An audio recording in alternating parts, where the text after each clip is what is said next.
Good morning student. जैसा कि बेटा अभी तक हम लोग पढ़ रहे हैं व्याकरण चैप्टर 4 अलंकार। तो अभी तक हम लोगों ने पढ़ा है अलंकार की परिभाषा, अलंकार के भेद और अलंकार के जो दो भेद हैं शब्दालंकार तथा अर्थालंकार। तो शब्दालंकार के 3 भेद हैं, अनुप्रास, यमक और श्लेष, जिसके बारे में हम लोग पढ़ चुके हैं। और अर्थालंकार के 5 भेद हैं, उपमा, रूपक, उत्प्रेक्षा, अतिशयोक्ति तथा मानवीकरण। तो अभी हमने इसके पहले वीडियो में आपको उपमा और रूपक की परिभाषा और उदाहरण समझाया था। तो कुछ डाउट्स हैं कुछ बच्चों के, तो हम फिर से एक्सप्लेन कर दे रहे हैं। उपमा का समान अर्थ है समानता या मिलता जुलता रूप दिखना, यानी जहाँ किसी एक वस्तु या व्यक्ति के गुणों की तुलना किसी दूसरी प्रसिद्ध वस्तु या व्यक्ति से की जाती है, वहाँ उपमा अलंकार होता है। यानी दो वस्तु या दो व्यक्ति हैं, उनकी समानता को देखते हुए उनकी तुलना की जाती है, उसी को उपमा अलंकार कहते हैं। जैसे दो पक्षों की तुलना करते समय उपमा के निम्नलिखित 4 तत्वों को ध्यान में रखा जाता है। यानी जब हम किसी व्यक्ति या वस्तु में तुलना करते हैं तो हमें किन किन बातों का ध्यान रखना चाहिए, हम उसके बारे में बताते हैं। पहला है उपमेय, उपमान, साधारण धर्म और वाचक शब्द। तो यहाँ पे उपमेय उपमान जो आपको डाउट्स है, तो उपमेय उपमान जैसे आपने पढ़ा होगा कर्मधारय समाज में उपमेय उपमान आपने पढ़ा है, कमल के समान नयन। तो आपका क्या है वो उपमेय उपमान, यानी कमल से तुलना की जा रही है नयन की। तो यहाँ पे समानता आती है कि कमल के समान नयन भी कोमल है। तो जब दोनों में समानता एक जैसी है तो उसी को तुलना की जा रही है, यानी वहाँ पे नयन की तुलना कमल से की गई है, इसीलिए वहाँ पर उपमेय उपमान की जाती है। यानी एक से उपमा की जा रही है और एक को उपमा दी जाती है, उसी को उपमेय और उपमान कहा जाता है। एक बार आप फिर से देख लीजिए उपमेय की परिभाषा। जिसको उपमा दी जाए अर्थात जिसका वर्णन हो रहा है उसे उपमेय या प्रस्तुत कहते हैं। हरिपद कोमल कमल से एक उदाहरण यहाँ पे दिया है बेटा। तो इस उदाहरण में हरिपद जो है आपका उपमेय, यानी क्योंकि किसको उपमा दी जा रही है हरिपद का, और किससे दी जा रही है कमल से। तो यहाँ पे जो आपका हरिपद है वो आपका उपमेय है और उपमान आपका कमल है। क्यों? क्योंकि उपमा किसको दी गई, हरिपद को दी गई, और किससे दी जा रही है वो कमल से दी जा रही है। तो मेरे ख्याल से अब आपको डाउट्स नहीं होगा कि यहाँ पर किससे किसकी तुलना की जा रही है और उपमेय उपमान क्या है। यानी उपमेय आपका जिसको हम आपका उपमा जिसको देना है और जिसकी उपमा दे रहे हैं वो आपका उपमान हो जाएगा। और साधारण धर्म है, देख लीजिए, उपमेय और उपमान का परस्पर समान गुण या विशेषता व्यक्त करने वाला शब्द साधारण धर्म कहलाते हैं। इस उदाहरण में कोमल साधारण धर्म को बता रहा है, यानी दोनों में समानता क्या है वो आपको बताया जा रहा है, उसी को साधारण धर्म कहता है। अब यहाँ पे देखा आपने कि हरि पद कोमल कमल से, यानी हरि का जो पद है वो कमल के समान कोमल है और कमल भी कोमल होता है, तो इसीलिए समानता किसके माध्यम से बताई जा रही है, कोमल के माध्यम से। तो यहाँ इसलिए आपका साधारण धर्म जो बेटा वो आपका कोमल हो गया। अब आपका वाचक शब्द, हमें उपमा अलंकार को पहचानने के लिए किन शब्दों की आवश्यकता होती है, किसके माध्यम से हम पहचान सकते हैं कि ये उपमा अलंकार है, इसके द्वारा हम उपमा अलंकार के उदाहरण लिख सकते हैं। आइए देखते हैं कौन कौन से शब्द हैं। देखिए, जिन शब्दों की सहायता से उपमा अलंकार की पहचान होती है, जैसे सा, सी, तुल्य, सन, जैसा, ज्यों, सरिस, के समान आदि शब्द वाचक शब्द कहलाते हैं। यानी ये जो जितने भी शब्द हैं वो आपको उपमा अलंकार को पहचानने के लिए काफ़ी है। और जैसे ही आप सा, सी देखिए तुरंत आप उसमें उपमा अलंकार लिख दीजिए। जैसे आपका एक उदाहरण दे रहे हैं हम आपको, यहाँ पे दिया है, मुख काल रवि सम लाल होकर ज्वाला सा क्रोधित हुआ। अब यहाँ पर ज्वाला सा जो दिया है, सा जो आपका उससे आपका क्लियर हो जाता है कि उपमा अलंकार है।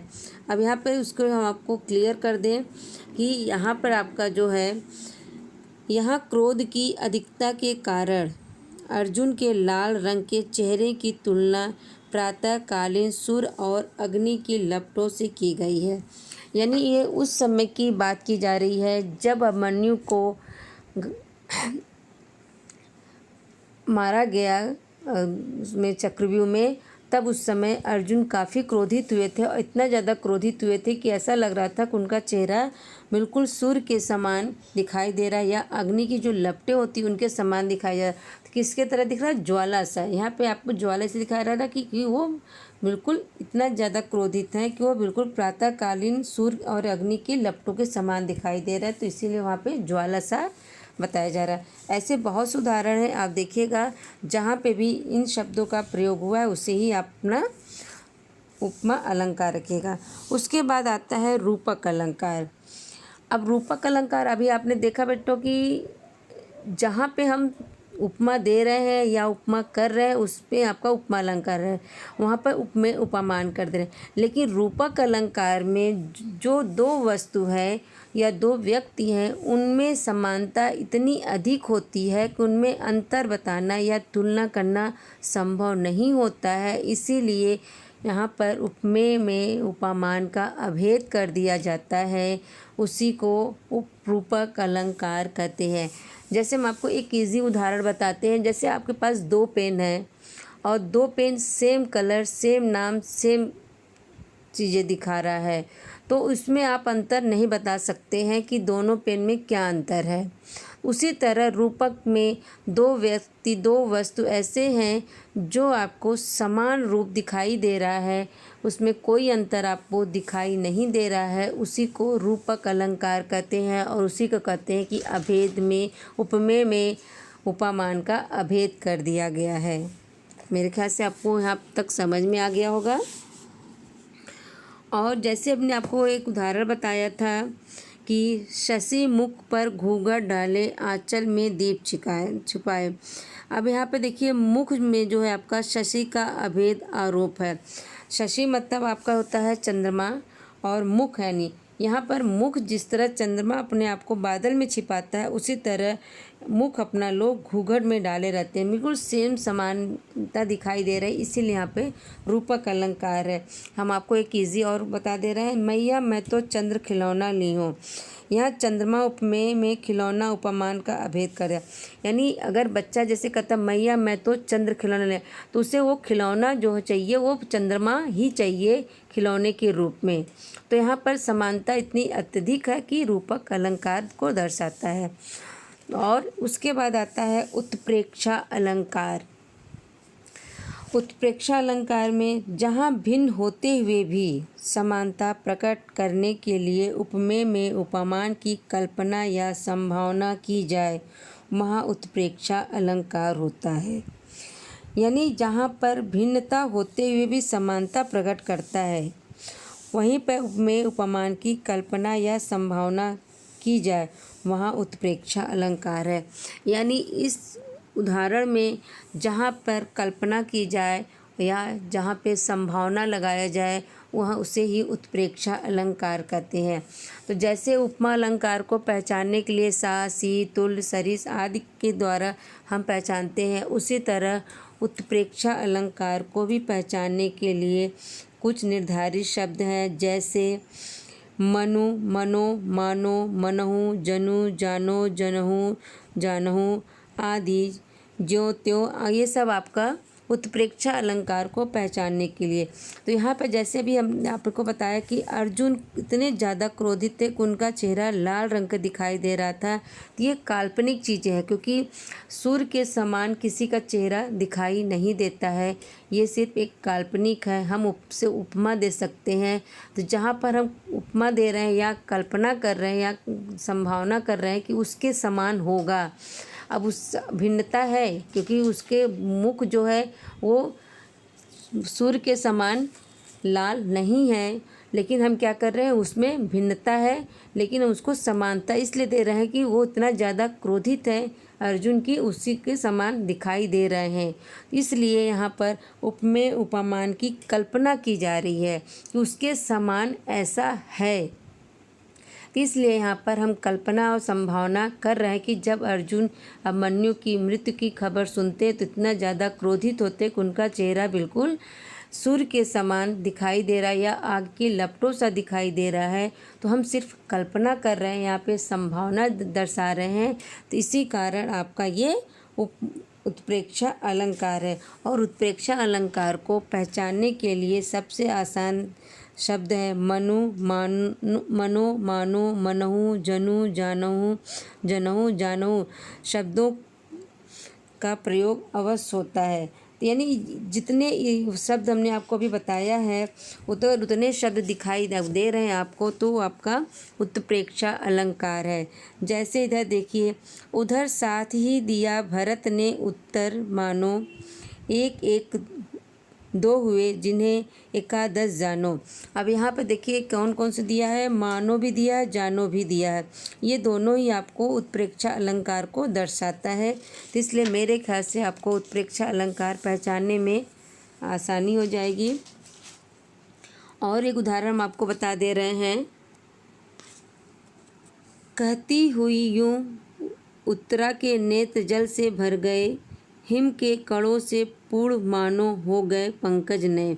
यहाँ पर दिया है मानो दिया हुआ है, इसलिए आपका ये उत्प्रेक्षा अलंकार होता है। तो आपको जो भी डाउट्स होगा उसे आप लोग रफ पे या किसी कॉपी पे नोट कर लीजिएगा। जब हम जो गूगल मीट क्लास लेंगे तो हम आपको उसमें और भी अच्छे से एक्सप्लेन कर देंगे। अब आपका देखिए अर्थालंकार के चौथा भेद है अतिशोक्ति अलंकार। अलंकार तो मेरे ख्याल से आप लोग 8th क्लास में पढ़ चुके हैं और अतिशोक्ति अलंकार आपने पढ़ा भी है अच्छे से, तो आपको पहचानने में आसानी नहीं तकलीफ़ नहीं होनी चाहिए। तो अलंकार अगर जिनके पास बुक नहीं है वो क्लास 8 की बुक से भी पढ़कर इस चीज़ को देख सकते हैं। तो आइए देखते हैं अतिशोक्ति अलंकार। जब प्रकृति की किसी घटना, व्यक्ति अथवा वस्तु का वर्णन असंभव को संभव बनाकर किया जाए तब वहाँ अतिशोक्ति अलंकार होता है। यानी यहाँ पर जहाँ पर जिस कार्य का वर्णन किया जा रहा है वो कार्य आपका होता नहीं है, हम उसका क्या करते हैं, बातों को बढ़ा चढ़ा के बताते हैं, या जो कार्य संभव नहीं है उसे हम संभव कर पाना बता पाते हैं, कर नहीं पाते हैं लेकिन हम लोग बता पाते कि ऐसा हो सकता है, ये कार्य ऐसा होगा। तो लोग क्या है कि बातों को बढ़ा चढ़ा के बताने के लिए ही जिसे कहते हैं, आप लोग कहते हैं कि डींगे मारना। तो अतिशोक्ति एक अलंकार का अर्थ होता है कि बातों को चढ़ा बढ़ा के बताना ही को अतिशोक्ति अलंकार कहते हैं। जैसे देखिए उदाहरण यहाँ पे दिया है, हनुमान की पूँछ में लगन न पाई आग, लंका सारी जल गई, गए निशाचर भाग। अब यहाँ पे बताया जा रहा है कि जैसा कि आप लोगों को पता होगा कि जब हनुमान जी के पूँछ में आग लगी हुई थी तभी उन्होंने घूम घूम कर सारी लंका में आग लगाई थी। लेकिन यहाँ पे उदाहरण क्या दे रहा है कि हनुमान जी के पूँछ में आग नहीं लग पाई थी और लंका सारी जल गई और सारे राक्षस वहाँ से भाग गए, जबकि ये सच नहीं है। लेकिन यहाँ पे थोड़ा सा बढ़ा चढ़ा के बताया गया कि हनुमान जी के पूँछ में आग नहीं लगी थी और उसके पहले ही पूरी लंका जल गई, जिसके कारण आपका ये अतिशोक्ति अलंकार होता है। आइए यहाँ देखिए परिभाषा के बाद फिर से हम आपको बता देते हैं। जहाँ हनुमान की पूँछ में आग लगने से पहले ही पूरी लंका के जल जाने का उल्लेख किया गया है जो असंभव है, अतः यहाँ अतिशोक्ति अलंकार है। क्योंकि आपने देखा भी है और आपने सुना होगा कि जब रावण के द्वारा हनुमान जी की पूँछ में आग लगवाई जाती है तब वो घूम घूम कर सारी लंका को जला देते। लेकिन यहाँ पे क्या दर्शा रहा है कि हनुमान जी की पूँछ में आग नहीं लगी थी, तभी वो सारी लंका जलकर राख हो गई थी। इसीलिए यहाँ पर अतिशोक्ति अलंकार है, क्योंकि यहाँ पर ये कार्य असंभव है कि बिना पूँछ में आग लगे ही सारी लंका जल गई। और भी उदाहरण है, आप लोग देख लीजिएगा। और इसके बाद आता है सबसे लास्ट में है मानवीकरण अलंकार। अब मानवीकरण अलंकार आपने मेरे ख्याल से 8th में नहीं पढ़ा है, तो देख लीजिए, इसकी परिभाषा भी हम लोग देखते हैं। जहाँ जड़ वस्तुओं या पदार्थों पर चेतन का आरोप हो, अर्थात प्रकृति के पदार्थों या तत्वों पर मानवीय भावनाओं या क्रियाओं का आरोप हो, वहाँ मानवीकरण अलंकार होता है। हम आपको इजी भाषा में पहले बता दें कि जहाँ कोई वस्तु मानव की तरह क्रिया करते दिखाई दे रहा है, उसे ही मानवीकरण अलंकार कहते हैं। तो जैसे कि प्रकृति का कोई वस्तु हो या पदार्थ हो जिसमें चेतना का आरोप हो, चेतना मतलब यानी मानव की तरह या सजीव वस्तुओं की तरह कार्य करता दिखाई दे रहा है, उसे ही हम मानवीकरण अलंकार कहते हैं। जैसे एक उदाहरण देखिए, अंबर पनघट में डूबो रही, तारा घट उषा नागरी। यहाँ पर बता रहा है कि प्रातःकालीन उषा पर नागरी चतुर स्त्री का आरोप होने के कारण मानवीकरण अलंकार है। तो प्रातःकालीन उषा पर नागरी चतुर स्त्री का आरोप होने के कारण मानवीकरण अलंकार है, क्योंकि वहाँ पर प्रातःकालीन ऐसा महसूस हो रहा कि कोई चतुर स्त्री वहाँ पर पानी भर रही है और वहाँ का वर्णन स्पष्ट कर रही है, इसलिए आपका यहाँ पर जो है मानवीकरण अलंकार होता है। हम आपको थोड़ा सा और भी अच्छे से एक्सप्लेन कर दें। जैसे आया मेघ आए बन ठन के सवर के। अब यहाँ पर मेघ आए बड़े बन ठन के सवर के, तो यहाँ पर बादल के बारे में बात की जा रही है कि बादल जो आया हो सज सवर कर आया है और बिल्कुल एक मेहमान की तरह बनकर यहाँ पर आया है। बादल सज सवर कर आया है, इसलिए वो मेहमान के रूपी वर्णन किया गया है, और जब मेघ मेहमान की तरह सज सवर कर आया है तो इसीलिए वहाँ पर मानवीकरण अलंकार को दर्शाता है। तो मेरे ख्याल से अब आपको यहाँ पर किसी भी परिभाषा में डाउट हो तो आप फिर से एक बार बुक पढ़ लीजिएगा, और उसके बाद भी अगर आपको बुक से नहीं समझ में आ रहा है तो आप हमसे डिस्कस कर लीजिएगा।